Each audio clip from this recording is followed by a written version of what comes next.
and a very warm welcome. I'm Ruchi Sharma. Art unites everybody, but lately traditional art has been replaced by digital art. Is this a trend that will fizz out with time, or with evolving technology, NFTs and Metaverse will take over traditional art? To discuss this and much more, we have a very special guest with us, Mr. Pablo Del Val, Artistic Director at Art Dubai. A very warm welcome to CryptoTV, Pablo. Thank you so much for inviting me. Yes. Okay, Pablo, as a veteran art curator with decades of experience in managing and directing several galleries and art fairs, please help our viewers understand the parameters to evaluate digital art. What do you look for, especially since art for some holds value as profile pictures? Well, that's a very good question, especially because until recently, the Metaverse and the digital universe has been evolving parallel to the traditional world. Yes. And there not have been many encounters in which both realities got together, no? And I think that now, for example, as an example, the section that we devoted in Art Dubai to digital and NFT, intending to build this bridge between one world and the other, you could start to see the parallelism and to understand what the NFT digital universe is about, no? So it's very exciting to see how there are many truths that are shared by both worlds, but there's a lot of discussions still to be happening regarding building these bridges. So in the era of digitization and digital art, nothing and everything is termed art. How do you separate the grain from the chaff? How would you evaluate the skills of a digital artist? How is it different from evaluating a traditional artist? I think there's no difference at the end. I think that the true artist is looking for certain let's say, truths that are always there, no? I think it's just what differs here is the medium, no? Is where you come from, which is in your education.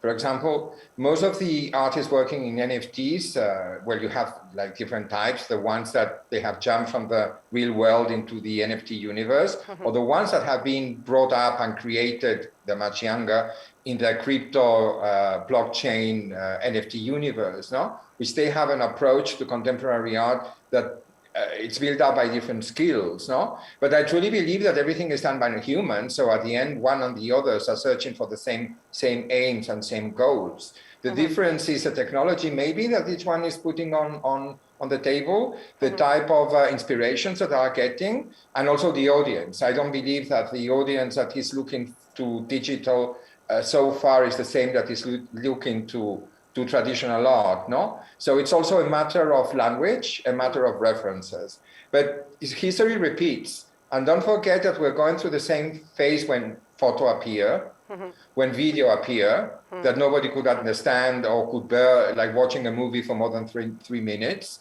The moment that TV entered in our lives and started to change all the references that we all had, and then literature for a period of time sort of disappeared. I think that this is a process that we already have been through. For me, it's like there's nothing new under the sun regarding that. So Pablo, has the advent of digital art changed the appreciation of art from classical sense to monetary terms? Collectors may be more inclined to evaluate an art from future monetization ability than weighing or appreciating artistic skills, emote value, or human ethos. Well, obviously, when we discuss about traditional art, there's always a component of human manipulation. No? It's the human with the hands that does it. But also we have to understand that since the 60s, when minimalism appeared, for example, or arte povera, or many other movements, the relationship of the production of the work between artist and object was sort of demystified, no? You don't need to produce a fantastic work of art with your hands. I mean, Duchamp did it already when he took the urinary and put it on a wall. He changed our perception of what contemporary art is about. So I truly believe that technology also has ways where the art can be expressed by the artist giving a touch of its own soul. And I think there are so many softwares and so many different type of platforms that are providing artists with different ways of addressing certain realities. And for me, one of the most exciting things that is happening in the digital NFT level, for example, will be the sense of time. I mean, you can buy, for example, an NFT, you put it to sleep, and the day that you press the button and you watch it again, has mutated in something different, no? So I'm very fascinated with these new trends in digital that are discussing about our conception of time, form, belonging, possessions. So I think they're adding to the discourse of contemporary art some really, really exciting things. Of course, of course. So what's your view on the change in medium of exchange from fiat to cryptocurrency in buying digital art? Does it bring in a different class of buyers? Definitely.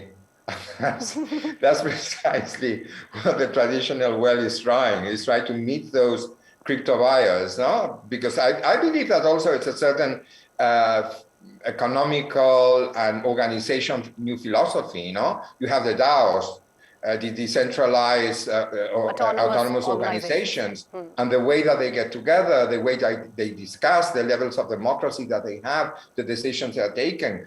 I think they are adding to the discourse very, very exciting things, but definitely it's a different sensibility. So I think that the traditional world is starting to understand that, but I also think that the crypto universe is starting to understand that there should be a certain marriage between both worlds, because at the end, every single artist needs validation one way or the other. No? So do you think digital art retains the intrinsic values of art, that is uplifting, exhilarating, reflecting human values, etc.? Does digital art undermine the ethos of classical art? I think it does. I think for me, the biggest issue, it's like how you navigate that, how you manage to get into, see those things that are really relevant, no? Right. Which I think is a universe that still doesn't have, it's not properly curated. There are starting to appear many platforms that are taking more seriously the distinguish between collectibles and collecting, what I will consider real art and what is more a collectible type of object or feature or call it X. So I think it's extremely important to understand that a certain type of curatorial or a certain type of understanding what from this universe is really contemporary art, because for anyone from my generation or younger that has never been in touch with digital, navigating the NFT universe is complicated because it's thousands and thousands of pages. So really it's which are the trends that you follow, who does the filter for you, who helps you to understand what has a higher quality than the other, how you learn about the softwares that are used in every case. I mean, it's complex. I mean, I suppose it's also a matter of time, but I truly believe that they will come, and I think that will be easier for everyone to distinguish one and the other. Of course, it shall be. What's your opinion on the proliferation of primates, potato heads, or profile pictures in the name of digital art? Aren't NFTs robbing traditional, or I must say classical art and artists of patrons, especially since serious money is being diverted into these so-called art projects? Well, I think it's been a very exciting phenomena with what we are pointing out. I think on one hand, tradition or classical art has always been a reference for any contemporary artist. There are so many artists that are discussing about history of art and redoing it or rethinking it or criticizing it or using it as a tool. I mean, there are many artists that the entire body of work is based on that. So I think that's not an issue, or that's something anyone should be worried about.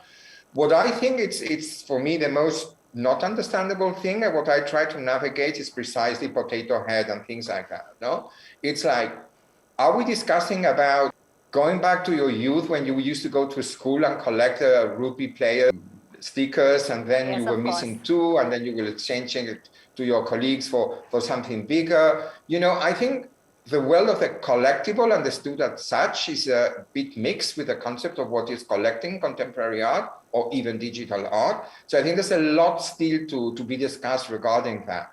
So I think that sooner or later will come the day that we will make this line between collectibles and what is contemporary art, because what is behind, I think, is a completely different ethos. No?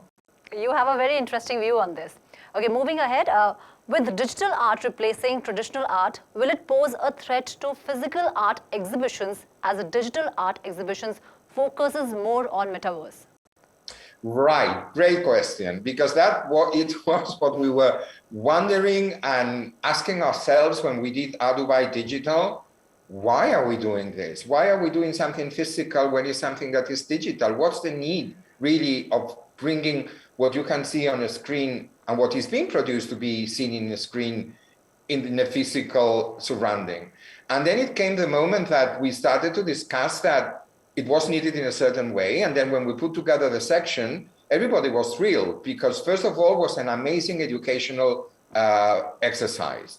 A lot of traditional collectors got converted into the NFT universe. It was a matter of putting face to all these NFTs. People were showing and introducing themselves.